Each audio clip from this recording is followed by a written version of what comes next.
Hello students, welcome back. स्वागत है आपका अपने चैनल पीसीजे पर, फिजिक्स केमिस्ट्री जंक्शन। तो हमारा चैप्टर चल रहा था केमिस्ट्री में सॉल्यूशंस क्लास 12 का। तो उसमें हम पिछली क्लासेस में जो कवर कर पाए थे वो कर पाए थे रोल्स लॉ के बारे में कुछ चीज़ें और आइडियल नॉन आइडियल सॉल्यूशंस के बारे में। आज के लेक्चर में जो हम डिस्कशन करने वाले हैं प्यारे बच्चा, वो डिस्कशन करेंगे हम कोलिगेटिव प्रॉपर्टीज़ क्या होती हैं और कौन कौन सी होती हैं। तो सबसे पहली आज हम बात करेंगे relative lowering of vapour pressure के कंसेप्ट के बारे में। कैसे हम उसमें कुछ क्वेश्चंस के डिस्कशन करने वाले हैं, कंसेप्ट को देखेंगे। तो उस मेन पॉइंट पर जाने से पहले हम बात कर लेते हैं एजियोट्रॉप्स के बारे में। तो चैनल को सब्सक्राइब करें आप पीसीजे। तो बेटा एजियोट्रॉप्स क्या होते हैं? एजियोट्रॉप्स क्या होते हैं? क्या कोई कंपाउंड है? नहीं, एजियोट्रॉप्स हमारे होते हैं लिक्विड का मिक्सचर। जैसे आप देख पा रहे हैं, एजियोट्रॉप मिक्सचर क्या है बेटा? दो या दो से ज्यादा लिक्विड का मिक्सचर। हम बात कर रहे हैं किसकी? बाइनरी सॉल्यूशन की। किसकी बात कर रहे हैं बेटा? बाइनरी सॉल्यूशन की, जिसमें क्या होते हैं? दो कंपोनेंट्स होते हैं। अब आप एक चीज बड़े अच्छे से जानते हैं कि ये लिक्विड मिक्सेबल हैं, मिक्स हो गए एक दूसरे में, ठीक है। तो इन कंपोनेंट्स को अगर सेपरेट करना पड़े तो क्या टेक्निक यूज करेंगे? तो देखिए, लिक्विड मिक्सचर्स को सेपरेट करने का जो टेक्निक है हमारे पास, किसी भी लिक्विड सॉल्यूशन में दोनों ही कंपोनेंट अपने पास क्या है? लिक्विड है, ठीक है। मैं कहता हूं कि लिक्विड ए और एक है मेरे पास लिक्विड बी। इन दोनों को सेपरेट कैसे किया जाए? तो दोनों को सेपरेट करने का तो जो तरीका है बच्चा, वो क्या है? तो देखिए, जब भी किसी दो लिक्विड को सेपरेट करना है, दो लिक्विड मिक्सचर को सेपरेट करना है, तो हम क्या करेंगे? हम यूज करते हैं प्रोसेस डिस्टिलेशन। अब ये डिस्टिलेशन क्या दोनों को सेपरेट कर देगा सर? हाँ, देखिए, लिक्विड क्या होते हैं? वोलेटाइल। जब हीट करेंगे तो वेपर्स बनेंगे। अब वेपर्स बनेंगे तो सर दोनों के वेपर्स बनेंगे ना? बिल्कुल सही। तो डिस्टिलेशन में सेपरेशन कैसा पॉसिबल है? तो देखिए, इसमें दो तरीके से हम करते हैं। एक होता है सिंपली डिस्टिलेशन और एक कंसेप्ट हम यूज करते हैं जिसे बोलते हैं फ्रैक्शनल डिस्टिलेशन। तो डिस्टिलेशन कब यूज करते हैं और फ्रैक्शनल डिस्टिलेशन कब यूज करते हैं? क्या फर्क है इन दोनों में? तो चलिए, उससे पहले एक छोटी सी मैं और एक आपको पॉइंट बता दूं कि सपोज करिए मेरे पास कोई लिक्विड सॉल्यूशन था, दो कंपोनेंट्स मैंने किए थे मिक्स। मैं कहूं कि मेरे पास एक लिक्विड ए है और एक लिक्विड बी है, ठीक है। दोनों को किया मैंने मिक्स, एक लिक्विड ए और एक कंपोनेंट जो है मैं येलो डॉट से रिप्रेजेंट कर रहा हूं कि यहां पर इस सॉल्यूशन में एक लिक्विड बी भी बैठा हुआ है। तो क्या होगा बेटा? अब देखिए, मैं कहता हूं इसे मैं करता हूं हीट, ठीक है। अब जब हीट करेंगे तो सेपरेट करना आसान होता है जब इनके बॉइलिंग पॉइंट में डिफरेंस होता है। तो सपोज करिए मैं कह दूं कि बॉइलिंग पॉइंट जो लिक्विड का है वो 100 डिग्री सेल्सियस और लिक्विड बी का बॉइलिंग पॉइंट सपोज कर लीजिए 40 डिग्री सेल्सियस। तो क्या फर्क पड़ेगा? मैं अगर इसे हीट करता जाता हूं और मैं कह दूं कि 40 डिग्री सेल्सियस पर मैंने टेम्परेचर इसका मेंटेन किया, तो यहां पर क्या होगा? यहां पर वेपर में B components, vapour vapour vapour और वेपर बी में, अब क्या सर ए नहीं होगा क्या? बिल्कुल होगा। ए के भी कुछ कंपोनेंट्स हमें वेपर फेज में मिलेंगे, ये भी साथ आएगा, ठीक है। अब क्या करेंगे? इसको हम कर लेंगे कंडेंस। कंडेंस का मतलब क्या है? जो आया लिक्विड जो गैसियस फॉर्म में आया, गैसियस वेपर, उसको कर लीजिए कंडेंस और एक दूसरे कंटेनर में आप इसको इकट्ठा कर लीजिए। तो दूसरे कंटेनर में जब आप इकट्ठा करेंगे तो वहां पर क्या दिखेगा आपको? जो कंपोनेंट बी है वो आपको ज्यादा अमाउंट में दिखेगा, ठीक है। हाँ, कंपोनेंट ए के भी होंगे लेकिन ए की यहां पर कम होंगे क्योंकि वो वॉलेटाइल क्या है? ए वॉलेटाइल कम है क्योंकि बॉइलिंग पॉइंट ज्यादा है और बी का बॉइलिंग पॉइंट क्या है? 40 डिग्री। तो ये बहुत सारे वेपर्स बना लेगा 40 डिग्री सेल्सियस पर जब लेकर जाएंगे। तो इस तरीके से जब हम ये प्रोसेस करेंगे तो ये प्रोसेस कहलाता है डिस्टिलेशन। इस तरीके से हम दो कंपोनेंट्स का जो लिक्विड का मिक्सचर है उसे क्या कर लेंगे बेटा? सेपरेट कर लेंगे, ठीक है। तो बॉइलिंग पॉइंट का जो डिफरेंस है कैसे? अगर 25 डिग्री सेल्सियस दोनों में डिफरेंस है बॉइलिंग पॉइंट, यहां तो आप देख सकते हैं इसका बॉइलिंग पॉइंट 100 डिग्री, इसका बॉइलिंग पॉइंट 40 डिग्री। तो बेटा इसका और इसका बॉइलिंग पॉइंट में कितना डिफरेंस है? 60 डिग्री सेल्सियस का डिफरेंस है, ठीक है। अब अगर मैं कहूं कि मेरे पास कोई ऐसा लिक्विड है जब हम बॉइलिंग पॉइंट ऐसा अज्यूम कर लें कि सर एक का बॉइलिंग पॉइंट लेट 100 है और दूसरे का बॉइलिंग पॉइंट लेट कह दें कि सर 75 या 78 कुछ भी डिग्री सेल्सियस ले लेते हैं, तो बॉइलिंग पॉइंट में डिफरेंस काफी कम है। तो ए और बी को जब सेपरेट करेंगे तो यहां जो टेक्निक यूज करते हैं वो कहलाती है फ्रैक्शनल डिस्टिलेशन। ठीक है, तो अब क्या होगा, एजियोट्रॉप मिक्सचर्स क्या होते हैं? तो बेटा एजियोट्रॉप्स क्या होते हैं आपके, एजियोट्रॉप कोई कंपाउंड नहीं है। एजियोट्रॉप्स की अगर बात करें, मैं कहूं कि दो लिक्विड मिले आपस में और उन्होंने एक सॉल्यूशन बनाया। क्या बनाया? एक सॉल्यूशन बनाया। सपोज करिए यहां मैं बाइनरी सॉल्यूशन की बात कर रहा हूं, तो मेरे पास दो कंपोनेंट थे ए और बी, लिक्विड ए और लिक्विड बी। ठीक है, तो एक पार्टिकुलर टेम्परेचर पे हमने देखा, हम इनको सेपरेट करना चाहते हैं। हमने ऐसा सोचा कि इनको क्या करना है, सेपरेट करना है। तो क्या करेंगे, इसको किसी टेम्परेचर पर तक हमने हीट किया, एक टेम्परेचर पर, और हमने ये देखा ए और बी दोनों ही क्या बना रहे हैं, वेपर्स बना रहे हैं। ए के भी कंपोनेंट्स यहाँ वेपर में आएंगे और साथ कौन आएगा, साथ बी भी चला आता है। ठीक है, बी कंपोनेंट भी साथ चला आता है। और हमने देखा क्या कि जो लिक्विड फेज में इनका कंपोजिशन है, लिक्विड फेज में जो भी कंपोजिशन है इन दोनों का, ठीक है, और ये वेपर फेज में जो कंपोजिशन हमने देखा बेटा, तो ये दोनों कंपोजिशन की अगर बात करें, लिक्विड फेज और वेपर फेज, कौन सा फेज, लिक्विड फेज और वेपर फेज, दोनों के केस में इन कंपोनेंट का जो मिक्सचर है वो सेम है। इसका क्या मतलब है, इसका मतलब आप इसे हीट करते रहिए, हीट करते रहेंगे तो जो कंपोजिशन इनका लिक्विड में है वही कंपोजिशन इनका कहाँ होगा, वेपर फेज में होता है। तो इससे क्या फर्क पड़ेगा, तो इनको सेपरेट कर पाना हमारे लिए क्या होता है, मुश्किल। और ऐसे जो सॉल्यूशन बनते हैं ये कहलाते हैं हमारे एजियोट्रॉप्स मिक्सचर। ठीक है, तो क्या एग्जाम्पल है क्या कोई इससे रिलेटेड? हाँ जी बिल्कुल एग्जाम्पल है। तो चलिए सबसे पहले बात करें हम ये डेविएशन की भी बात कर लेते हैं साथ के साथ, क्योंकि इससे रिलेटेड कभी कभार हमसे कोई छोटा मोटा क्वेश्चन ऑब्जेक्टिव पूछ लिया जाता है। Maximum boiling azeotropes. अब मैक्सिमम बॉइलिंग एजियोट्रॉप्स कौन से होते हैं, लिक्विड ए लिक्विड बी को मिक्स किया, ए बी सॉल्यूशन बना। तो नेगेटिव डेविएशन क्यों दिखा रहे हैं सर, उन दोनों कंपोनेंट्स के आपस में जो फोर्स ऑफ अट्रैक्शन थी और रिजल्टिंग सॉल्यूशन की जो फोर्स ऑफ अट्रैक्शन है उनमें क्या आ जाता है, फर्क। मतलब जो force of attraction A B के बीच में बन रही है, मैं ऐसे ही बोलूं कि एक एग्जांपल लेता हूं, ए और बी लिक्विड को मिक्स किया, ए बी एक सॉल्यूशन बना, तो इन कंपोनेंट की फोर्सेस ऑफ अट्रैक्शन ए और बी के बीच में जो है, ये फोर्स ऑफ अट्रैक्शन को अगर इससे कंपेयर किया जाए तो इसकी फोर्स ऑफ अट्रैक्शन क्या हो गई, स्ट्रॉन्ग हो गई। तो इसका मतलब इसे हमें बहुत बॉयल करना पड़ेगा वेपर और बनाने के लिए। ऐसे जो एजियोट्रॉप मिक्सचर होते हैं वो होते हैं मैक्सिमम बॉइलिंग एजियोट्रॉप और शो करते हैं नेगेटिव डेविएशन किससे सर, रोल्स लॉ से। ठीक है, एग्जांपल क्या है, एग्जांपल है एसीटोन मिथेनॉल, क्लोरोफॉर्म और इथेनॉल। ठीक है, क्लियर है बात। अब बात करते हैं पॉजिटिव डेविएशन। रोल्स लॉ से जो पॉजिटिव डेविएशन शो करते हैं वो कहलाते हैं मिनिमम बॉइलिंग एजियोट्रॉप। कैसे होते हैं ये, तो भाई इनमें कोई खास बात नहीं। वैसे ही अगर मैं बात करूं, मेरे पास एक क्या है, एक ए और लिक्विड ए और एक लिक्विड बी मिक्स किया, इन्होंने बनाया एक रिजल्टिंग सॉल्यूशन ए बी। ये कैसे हैं, पॉजिटिव डेविएशन वाले हैं। क्या मतलब, यहाँ जो वेपर प्रेशर होगा दोनों इस सॉल्यूशन में और इन कंपोनेंट का जो वेपर प्रेशर है, इसका वेपर प्रेशर सेम टेम्परेचर पे बात कर रहे हैं हम, इनका वेपर्स बनेंगे ज़्यादा, तो ये कैसा डेविएशन शो करते हैं, पॉजिटिव डेविएशन। और ऐसे लिक्विड को मिक्स करने पर जब ये एजियोट्रॉप्स बनाएंगे तो वो कहलाएंगे मिनिमम बॉइलिंग एजियोट्रॉप्स। क्या एग्जांपल है, वाटर और इथेनॉल। मतलब वाटर और इथेनॉल को जो मिक्स करते हैं और इसे जब डिस्टिलेशन किया जाता है तो हमें कंपोजिशन जो मिलेगा इथेनॉल का वेपर्स में और वाटर में, ये कंपोजिशन क्या रहेगा, सेम रहेगा। लिक्विड फेज और वेपर फेज में कंपोजिशन क्या रहेगा, इन दोनों का सेम रहेगा। और ऐसी अल्कोहल कहलाती है रेक्टिफाइड अल्कोहल। क्या कहलाती है बेटा, रेक्टिफाइड अल्कोहल। और अगर 100% अल्कोहल इथेनॉल को अगर हमने ऑब्टेन करना है, वो आ जाती है, उसे बोलते हैं एब्सोल्यूट अल्कोहल।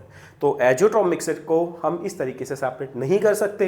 ये टेक्निक या ये जो हमारे सॉल्यूशंस होते हैं वो कौन से हैं बेटा, हमारे एजोट्रॉप मिक्सचर। ठीक है, तो चलिए अब सबसे पहले बात कर लेते हैं एक बार कोलिगेटिव प्रॉपर्टीज़ के बारे में। कोलिगेटिव प्रॉपर्टीज़ क्या होती हैं उसके बारे में कर लेते हैं थोड़ा सा डिस्कशन, ताकि सारे पॉइंट्स हो जाए हमारे क्लियर।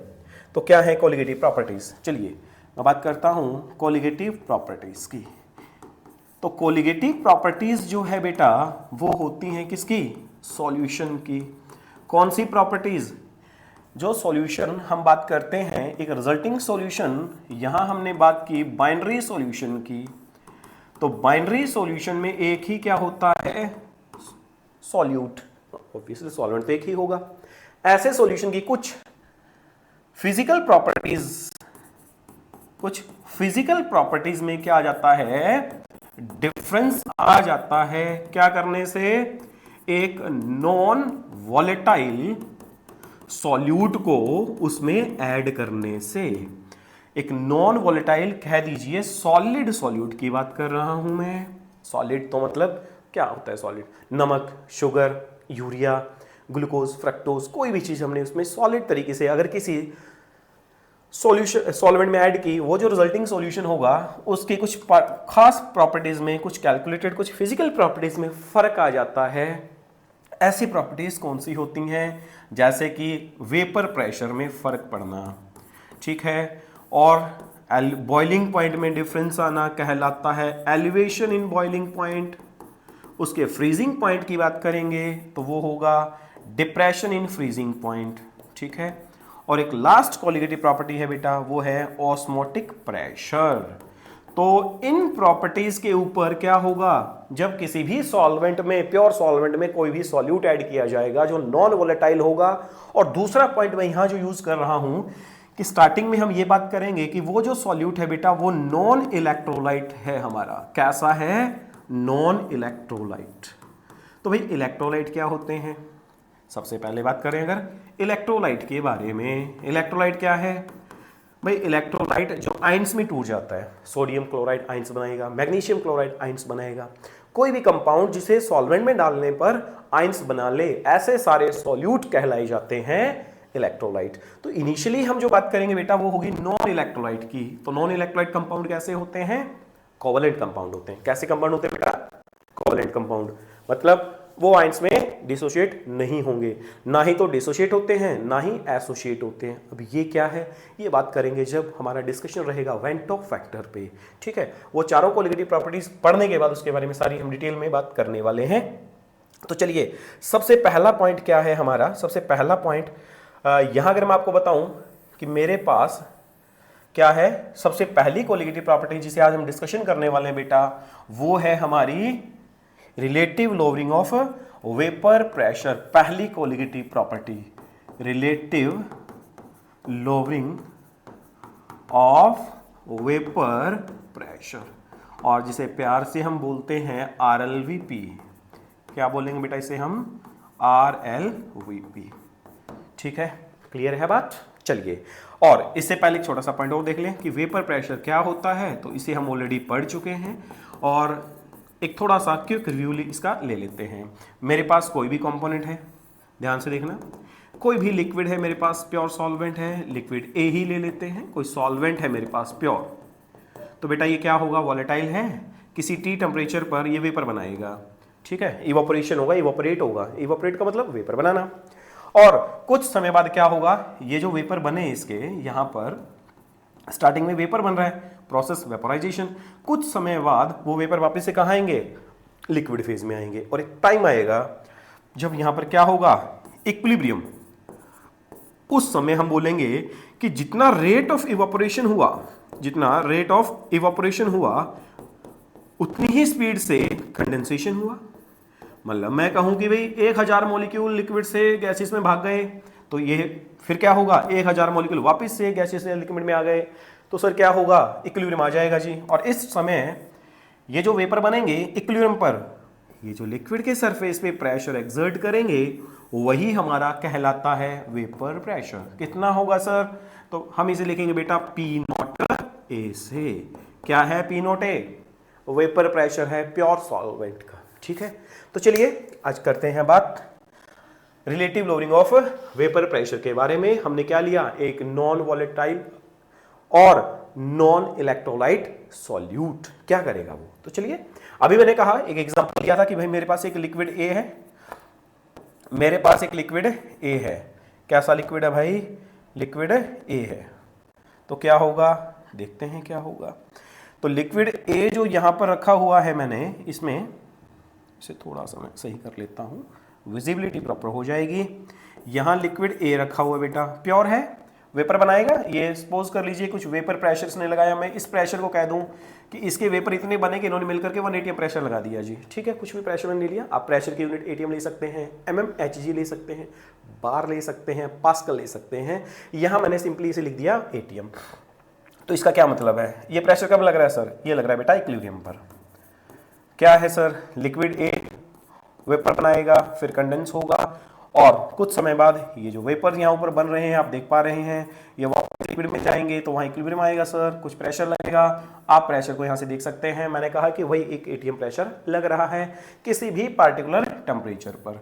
तो टेम्परेचर दोनों का मैंने रखना है कांस्टेंट। टेम्परेचर को ऐसा नहीं है कि सेम टेम्परेचर पे ही दोनों को कंपेयर कर रहा हूँ बेटा मैं, ठीक है, क्योंकि जो वेपराइजेशन है वो फंक्शन है टेम्परेचर का। तो टेम्परेचर दोनों का रखा मैंने कांस्टेंट, ठीक है। अब मैंने इसमें क्या किया, एक नॉन वॉलेटाइल सॉलिड सॉल्यूट को ऐड कर दिया। किसे कर दिया बेटा? सॉलिड सॉल्यूट को ऐड कर दिया। तो क्या होगा सर? तो भाई सॉलिड सॉल्यूट जो है, आप जैसा यहां देख सकते हैं, ये जो रेड से ऐसे लिखा हुआ है, ये सॉलिड सॉल्यूट के पार्टिकल्स हैं, ये मिक्स हो जाएंगे तो अपने पास क्या है, ये एक रिजल्टिंग सॉल्यूशन है। इस सॉल्यूशन में क्या है सर? सॉल्वेंट और सॉल्यूट। कैसा सॉल्यूट? नॉन वोलेटाइल है भाई, सॉलिड सॉल्यूट है। कैसा सॉल्यूट है? सॉलिड। तो वो क्या करेगा? नो डाउट वो कोई भी वेपर नहीं बनाएगा, क्योंकि वो कैसा है? वो नॉन वोलेटाइल है। नॉन वोलेटाइल क्या होते हैं? जो वेपर नहीं बनाते हैं।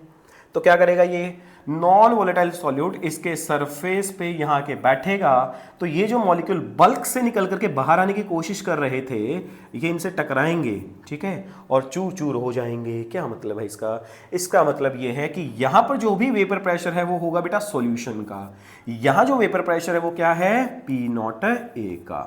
अब इन दोनों को कंपेयर कर लीजिए। पहले सेम टेम्परेचर पर 1 ATM प्रेशर प्योर सॉल्वेंट का, इस टेम्परेचर पर जो वेपर प्रेशर है आप देख सकते हैं, यहां अगर 1 ATM है तो ये जो प्रेशर यहां लगेगा सॉल्यूशन का, वो हमेशा 1 ATM से, या यूं कह दीजिए ये वेपर प्रेशर जो सॉल्यूशन का है वो हमेशा ऑलवेज कम होगा प्योर सॉल्वेंट के वेपर प्रेशर से। मतलब सॉल्यूशन जो है वो हमेशा कैसा रहेगा? लेस वॉलेटाइल हो जाएगा। दूसरी बात सर, ये जो वेपर प्रेशर है वो किसकी वजह से है? यहाँ पर यहाँ जो वेपर प्रेशर लग रहा है वो किस वजह से है? वो है बेटा इसमें जो सॉल्वेंट प्रेजेंट है। कहाँ सॉल्वेंट प्रेजेंट है? सॉल्यूशन में। और सॉल्वेंट कैसा है? वॉलेटाइल है। कैसा है सॉल्वेंट बेटा? वॉलेटाइल। तो जो भी वेपर प्रेशर सॉल्यूशन का लग रहा है वो किसके बराबर होगा? तो वेपर प्रेशर जो सॉल्यूशन का है वो होगा किसके बराबर? Vapour pressure of solvent. तो यहां वेपर प्रेशर सॉल्वेंट का मैं किससे लिखूंगा बेटा? PA से लिखूंगा। आप कहोगे सर सॉल्वेंट ही तो बना रहा है ना, वेपर सॉलिड सॉल्यूट तो बना ही नहीं रहा है, तो आप PA से क्यों लिख रहे हैं? क्योंकि बेटा P0A जब वो प्योर फॉर्म में तब लिखेंगे उसे। P0A जब वो प्योर फॉर्म में है तभी लिखेंगे। PA कब लिख सकते हैं? जब वो सॉल्यूशन है। तो सॉल्यूशन का जो वेपर प्रेशर कैसे बन रहा है? सॉल्वेंट की वजह से बन रहा है, ठीक है। तो PA कितना है? PA है मतलब हमारे पास पार्शियल वेपर प्रेशर। ये रोल्स ने बताया क्या कि PA कितना होगा? इसका प्योर फॉर्म में जब ये वेपर प्रेशर था, और इस सॉल्वेंट की अमाउंट, किसकी अमाउंट बेटा? यहां पर जो भी सॉल्वेंट की अमाउंट है इसके ऊपर इसके वेपर्स जो है सॉल्यूशन में वो डिपेंड करेगा। जितनी अमाउंट सॉल्वेंट की वैसे ही आपका PA की वैल्यू डिपेंड करेगी। तो यहां से मैं क्या लिख सकता हूं?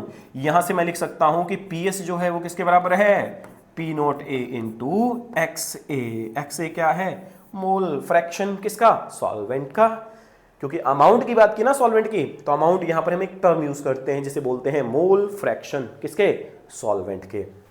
तो यहां से एक चीज मैंने आपको बताई, क्या मैंने ये बताया कि जो वेपर प्रेशर है प्योर कंपोनेंट का वो हमेशा ग्रेटर होगा वेपर प्रेशर ऑफ सॉल्यूशन से। इस चीज को हमने रखना है याद। ये है हमारे लिए बहुत इंपॉर्टेंट पॉइंट।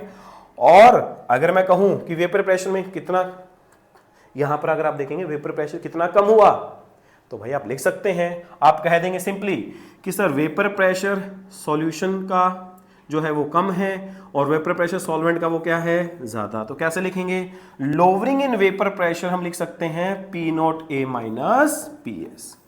क्या lowering in vapour pressure colligative property है? नहीं, lowering in vapour pressure colligative property नहीं है, ये तो सिंपली आपको बता रहा है। तो क्या है कोलिगेटिव प्रॉपर्टी? तो चलिए चलते हैं हमारी पहली कोलिगेटिव प्रॉपर्टी जो है हमारी relative lowering of vapour pressure. ठीक है, तो चलिए करते हैं शुरू और हमें क्लियर हो जाए सारी चीजें।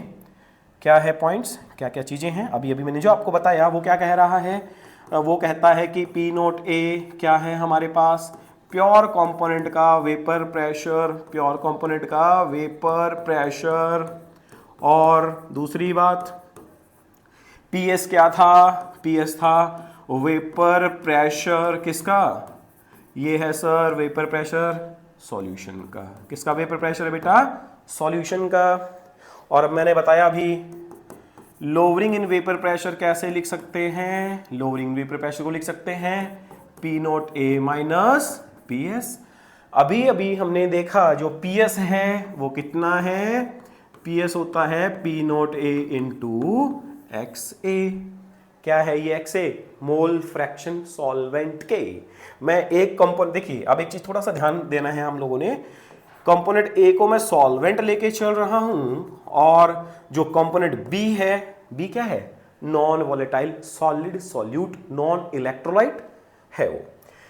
तो ये क्या है बेटा, सॉल्यूट है, B क्या है, सॉल्यूट है। तो इसके मोल फ्रैक्शन कितने होंगे, XA। सर B के मोल फ्रैक्शन कितने होंगे, XB। टोटल मोल्स कितने हैं, अच्छा मोल्स की बात करें, इसके मोल Na, इसके मोल Nb। सॉल्यूशन में टोटल मोल्स कितने आए, ये आए सर Na प्लस Nb। ये हमारे पास क्या है, कुछ सिंपल चीजें जो आपने थोड़ी सी रखनी है इनको ध्यान में। ठीक है, आप रख सकते हैं।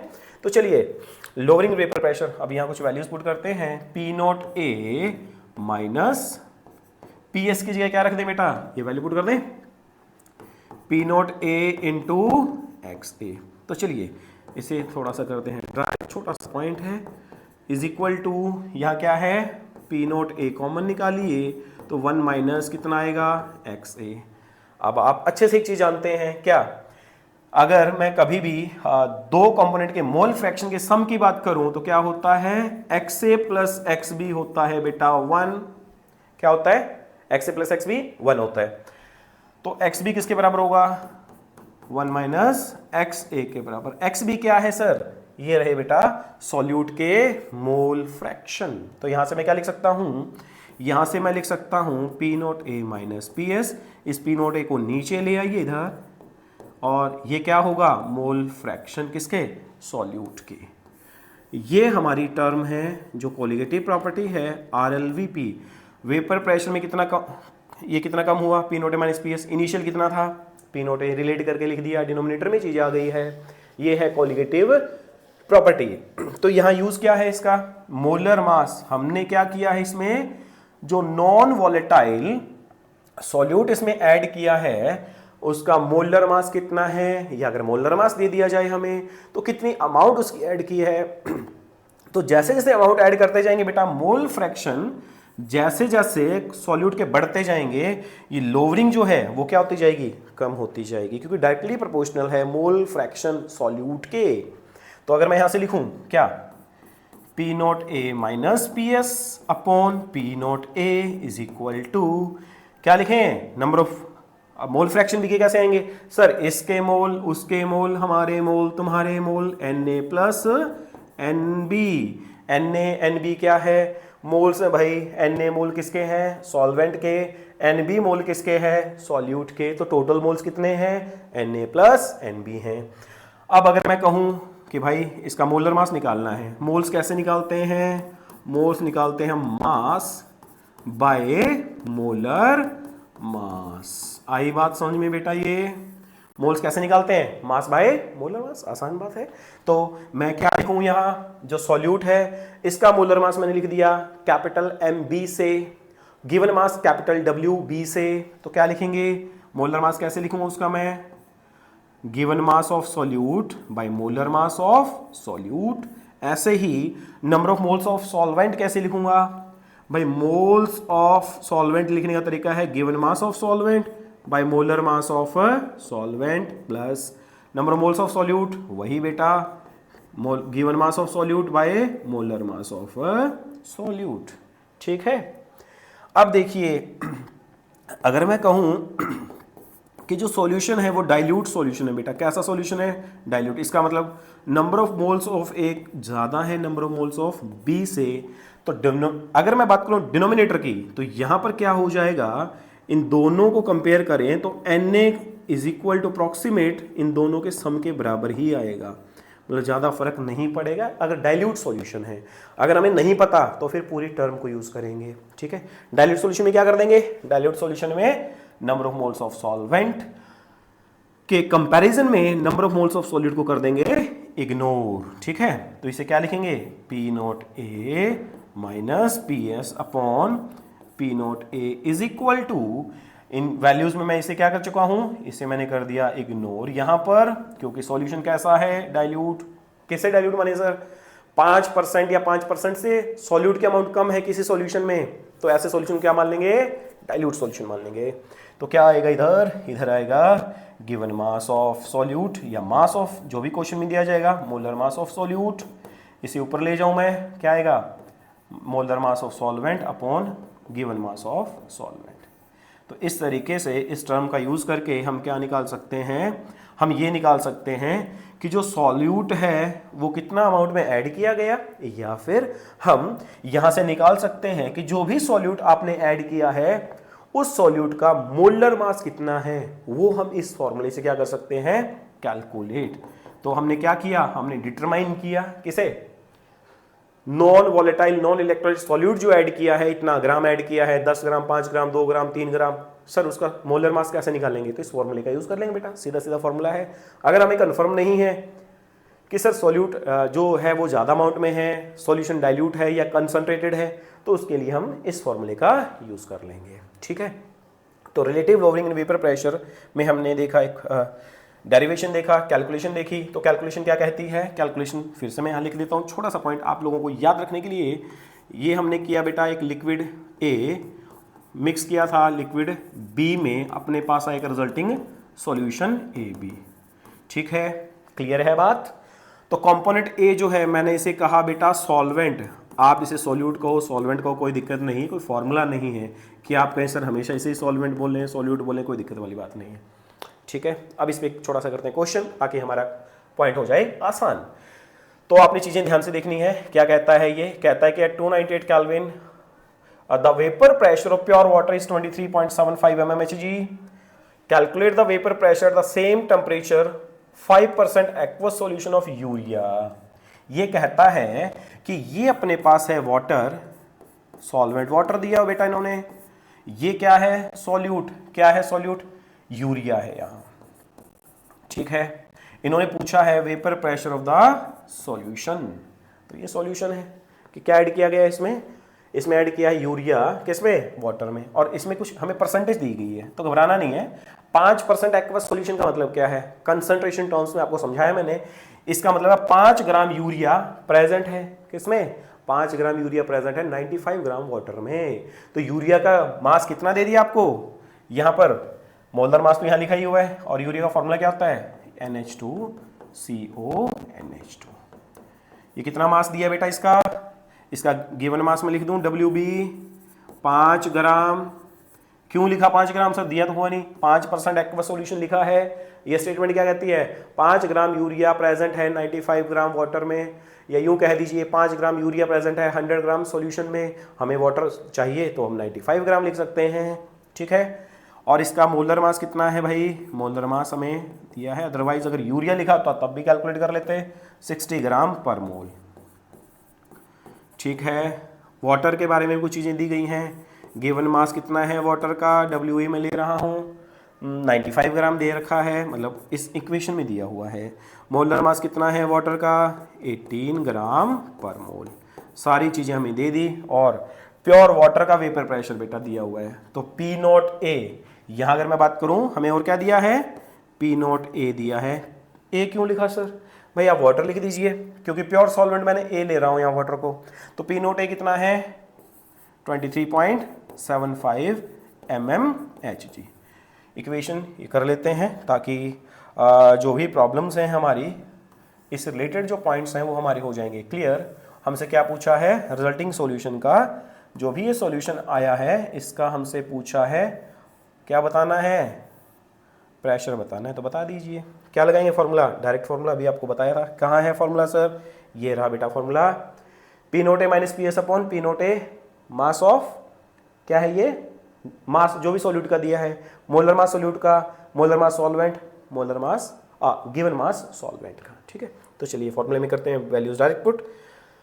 तो मैं यहाँ अगर फॉर्मूला आपके लिए लिख दूँ तो क्या होगा फॉर्मूला? और मैं इस सॉल्यूशन के क्या लेके चल रहा हूँ? डाइल्यूट ही लेके चल रहा हूँ। तो अप्रोक्सीमेट वाला फॉर्मूला लगा लेते हैं, क्वेश्चन हमारा हो जाएगा उस तरीके से। तो P note A minus P S upon P note A is equal to क्या लिखा था? N B by N A. क्या आ जाएगा? एन बी क्या है? Given mass, sorry N B moles of solute. कैसे आएगा? Mass of solute by molar mass of solute. Moles of solvent, mass of solvent, molar mass of solvent. भाई मोल्स ऐसे ही तो निकालते हैं ना, किसी चीज़ के मोल निकालने हैं तो उसका जो मास दिया है उसे किससे डिवाइड कर देंगे बेटा? मोलर मास से डिवाइड कर देंगे। तो यहाँ पर क्या वैल्यूज आएंगी हमारी? तो देखिए वैल्यूज करते हैं, वैल्यूज पुट। पी नोट ए हमें दिया है, कितना है पी नोट ए? 23.75। यहाँ वैल्यूज पुट करते हैं, माइनस पी एस हमें निकालना है।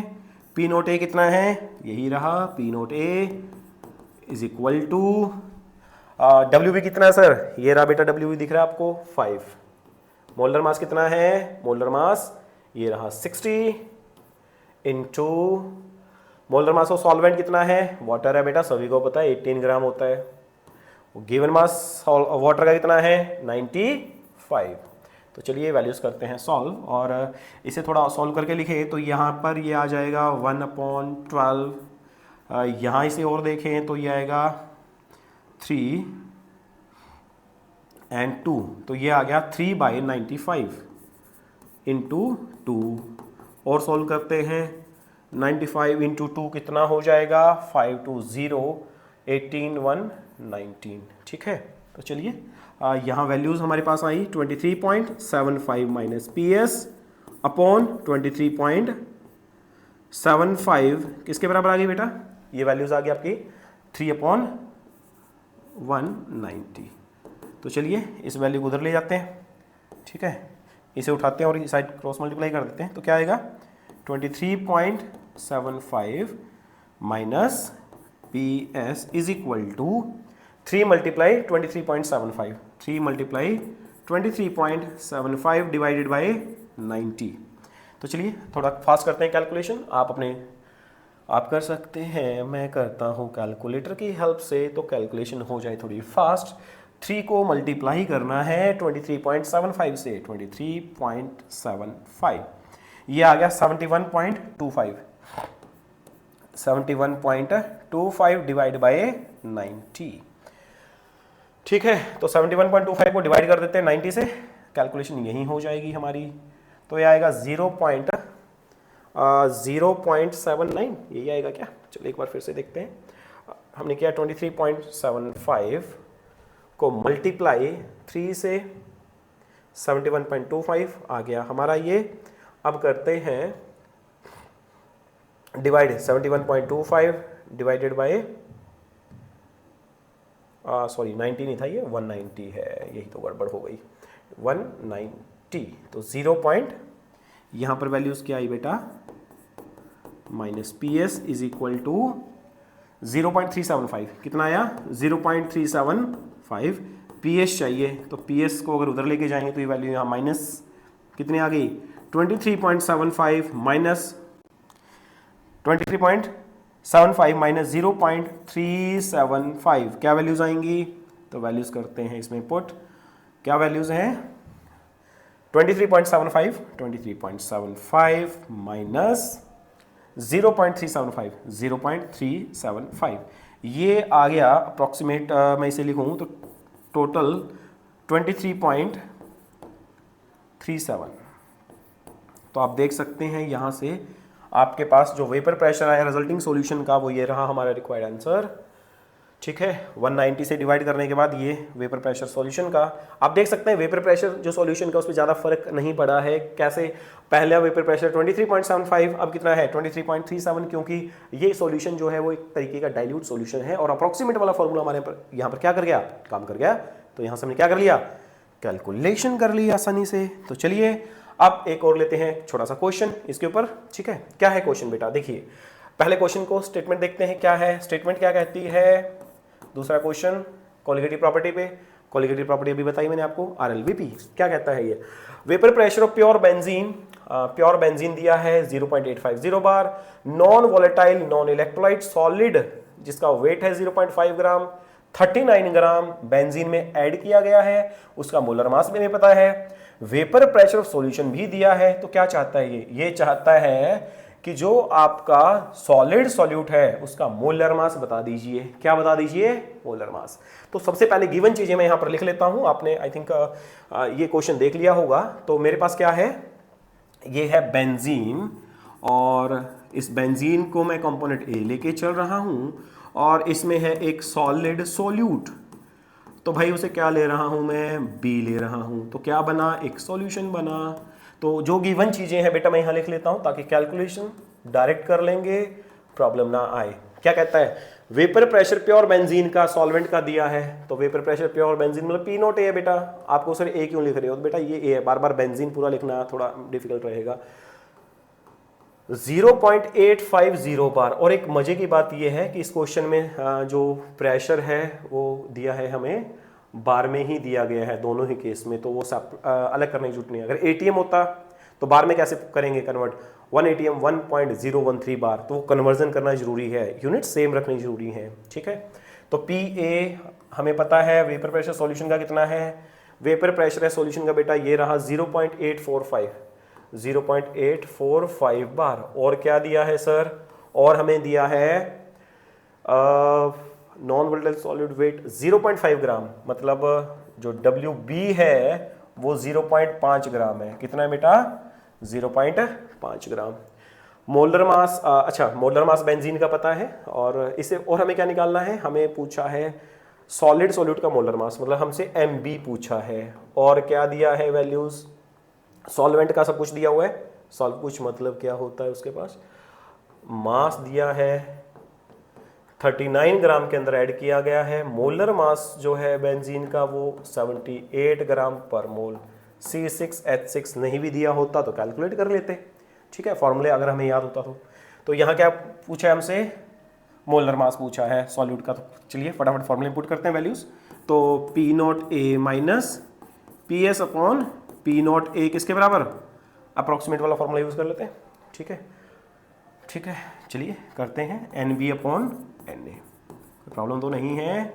देखिए given mass by molar mass, given mass by molar मास। ठीक है, तो वैल्यूज पुट कर देते हैं बेटा सारी फटाफट से। यहीं पुट कर देता हूँ कुछ वैल्यूज ताकि कैलकुलेशन थोड़ी आसान हो जाएगी। गिवन मास कितना है, गिवन मास है भाई 0.5 अपॉन मोलर मास कितना है, यही तो हमें निकालना है आई थिंक। ठीक है, into molar mass of solute solvent 39 और गिवन मास कितना है 78। What is the molar mass of the solid solute, molar mass पूछा है, मतलब हमसे क्या पूछा है, WB पूछा है भाई। तो क्या घबराने की जरूरत नहीं है। चलिए यहाँ वैल्यूज पुट करते हैं। P0A कितना है 0.850 और PS कितना है 0.845, यहीं कर लेते हैं। इनका डिफरेंस कितना आएगा 500 पॉइंट यहाँ। तो इसकी जगह डायरेक्ट वैल्यू पुट कर लेता हूँ मैं यहाँ पर 0.005। ये डिफरेंस जो है यहाँ से मैंने कैलकुलेट कर दिया। P0A कितना है 0.850 इज इक्वल टू किसके बराबर है, यहाँ वैल्यूज थोड़ी कर लेते हैं सॉल्व फटाफट से। तो यहाँ कितना आएगा, गिवन मास बाय मोलर मास, तो ये आया 1/2। ठीक है, गिवन मास ऑफ सॉल्यूट कितना है, गिवन मास ऑफ सॉल्यूट हमें है 0.5, मोलर मास हमें इसका निकालना है, कैलकुलेट करना है। ठीक है, तो चलिए यहाँ से करते हैं। ये आएगा 0.5/2 इंटू MB। ठीक है, तो क्या आ जाएगा, यहाँ से वैल्यूज पुट करते हैं 0.5 अपॉन 2 इंटू एम बी। क्या हमने वैल्यू सारी बराबर पुट की हैं? चेक कर लेते हैं एक बार। P note A minus P S upon P note A, तो P note A minus P S कितना आ गया? 0.05। पी नोट ए कितना है? 0.850। एन बी क्या है? Mass of number of moles of solute bye moles of solvent. कैसे निकालेंगे? Given mass of solute by molar mass of solute by number of moles of solvent. कैसे निकालेंगे? Given mass of solvent upon molar mass, ये ऊपर चला गया। Values क्या put की? 0.5 अपॉन मोलर मास निकालना है, और मोलर मास कितना है? ओहो, यहाँ गड़बड़ हो गई आई थिंक, है ना, थोड़ा इसे सही करना है, यही प्रॉब्लम।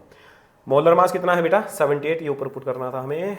चलो करते हैं फटाफट, ये इसलिए मैं तो क्रॉस चेक कर रहा था इसे। मोलर मास कितना है? 78, और गिवन मास कितना है? गिवन मास ये रहा 39।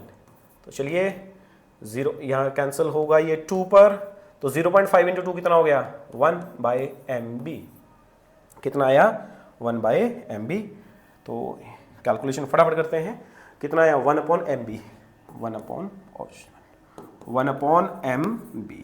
ठीक है, तो इसे डिवाइड कर दें, मतलब mb को लिखना है, कितना आ जाएगा?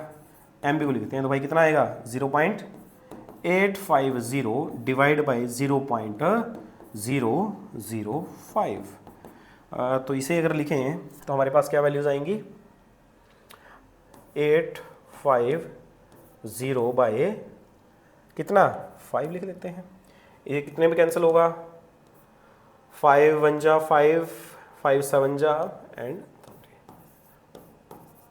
ग्राम पर मोल। ये अपना रिक्वायर्ड आंसर। थोड़ी सी कैलकुलेशन हमें ध्यान देनी है, वो वैल्यूज को ध्यान रखना है। आप इसे W1 ले रहे हैं, WB ले रहे हैं, सब टू यू। मैंने यहाँ क्लियरली दिखा दिया है। तो क्या क्या दिया हुआ था हमें? क्या क्या दिया हुआ था हमें? पी नोट ए दिया हुआ है, वेपर प्रेशर सॉल्यूशन का दिया है, गिवन मास सॉल्यूट का ये मास दिया है, हमसे मोलर मास पूछा है। तो भाई डायरेक्ट फॉर्मूले लगा देंगे और हमारा काम हो जाएगा आसान। अब इस टॉपिक में देखते हैं लास्ट क्वेश्चन, ऑब्जेक्टिव क्वेश्चन है ये। ठीक है, तो ऑब्जेक्टिव अप्रोच भी हमें थोड़ी रखनी है। क्या इस क्वेश्चन में दिया है? तो चलिए करते हैं इस क्वेश्चन को सॉल्व।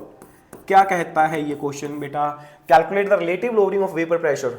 अब ध्यान देना इस चीज का, एक है लोअरिंग, एक है रिलेटिव लोअरिंग। तो सिंपली अगर लोअरिंग पूछा होता तो हम बोल देते कि P note A minus P S पूछा है जी, बाकी P note A minus P S पूछा है। ठीक है, अब इन्होंने पूछा है रिलेटिव लोअरिंग, तो P note A minus P S upon P note A. आ रही है बात समझ में? ये हमसे पूछा है। क्या और क्या दिया है?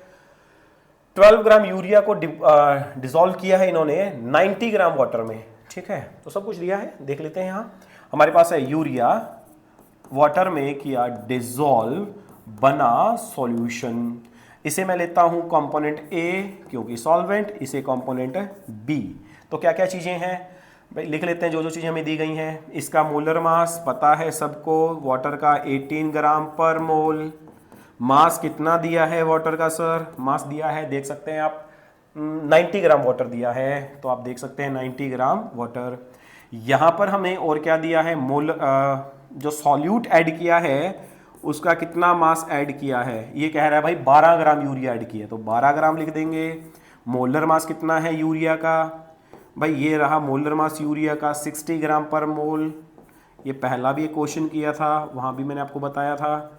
ठीक है, फॉर्मूला NH2CO, NH2 नहीं भी दिया गया होता तो हम कैलकुलेट कर लेते।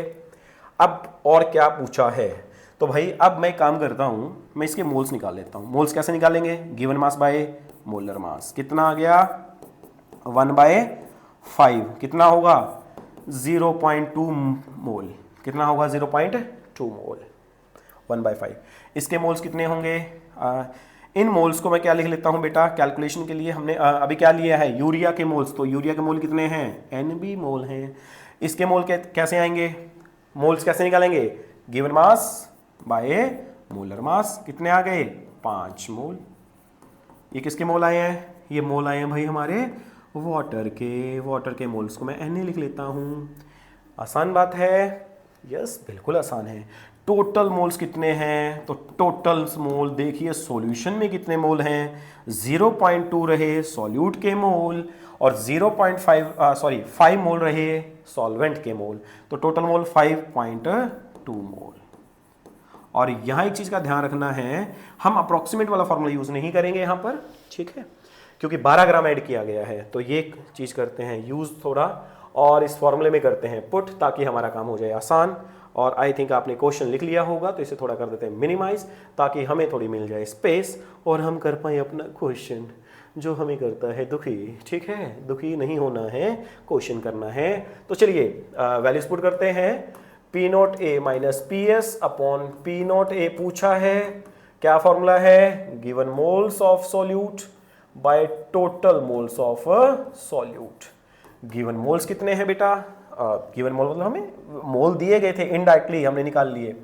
0.2 डिवाइड बाय टोटल मोल कितने हैं 5.2, तो ये कितना आएगा 2/52। अब ये 1/26। ठीक है, तो P not A minus P S upon P not ए कितना आया, ये देखो भाई, इधर देखो जरा कितना आया, देखें इसे। चलिए 1/26 और हमारा काम हो जाएगा। तो ये वैल्यू आएगी 0.038। क्या है ये, relative lowering of vapour pressure है, यूनिट नहीं होगी क्योंकि रिलेटिव है ये। ऊपर भी कुछ इसकी यूनिट लेट एटीएम बार, नीचे भी यूनिट एटीएम और बार, तो ये इसकी यूनिट नहीं होगी। ये हमारा है relative lowering in vapour pressure. आसान बात, कोलिगेटिव प्रॉपर्टीज बहुत ही आसान है, जब तक एसोसिएशन और डिसोसिएशन का काम ना शुरू हो जाए। वेंटॉफ फैक्टर ऐसा कुछ नहीं है, आसान है, देखेंगे। तो टॉपिक करते रहेंगे आगे, और आप बने रहिए हमारे चैनल के साथ। ठीक है, तो यहाँ अगर बात करें हमारा आंसर क्या होगा बच्चों, इधर अगर आंसर की बात करें, ओहो ये तो साथ ही घूम रहा है, हम साथ हैं। तो यहाँ आप ऑप्शन देखिए बेटा, कौन सा ऑप्शन करेक्ट है, 0.038। वैल्यूज पुट कर दी, डायरेक्ट निकालना है। अप्रोक्सीमेशन वाले फॉर्मूले में कभी कभी एक और अल्टरनेटिव फॉर्म भी यूज की जाती है, जिसमें लिखा जाता है कि P not A minus P S upon P S is equal to N B upon N A. ऐसा भी कभी कभी अल्टरनेटिवली यूज किया जाता है। सब्जेक्टिव क्वेश्चंस के लिए दिक्कत नहीं आती, लेकिन अगर ऑब्जेक्टिव क्वेश्चन के लिए आप इस तरीके से जाते हैं तो हो सकता है वो जो अप्रोक्सीमेट वाला फॉर्मूला है कभी कभी थोड़ी गड़बड़ कर देता है। तो आप बिल्कुल रिस्क ना लेंगे, इस टाइप का पूरा क्वेश्चन आप करें यहाँ से। ठीक है, तो इसी के साथ मैं आज के लेक्चर का करता हूँ दी एंड, और नेक्स्ट कोलिगेटिव प्रॉपर्टीज की बात करेंगे, बॉइलिंग पॉइंट। तो सबसे पहले बात करेंगे उसमें कि क्या है एलिवेशन, क्या है सर, क्या क्या न्यूमेरिकल्स उसके ऊपर पॉसिबिलिटीज हैं, ऑब्जेक्टिव और सब्जेक्टिव दोनों क्वेश्चंस उसमें कवर करते रहेंगे। और आने वाले 2-3 लेक्चर्स में हम अपना चैप्टर करेंगे खत्म, ताकि हम आगे बढ़ पाएं स्पीडली। तो देखते रहिए, हमारा चैनल सब्सक्राइब जरूर करें। Thank you.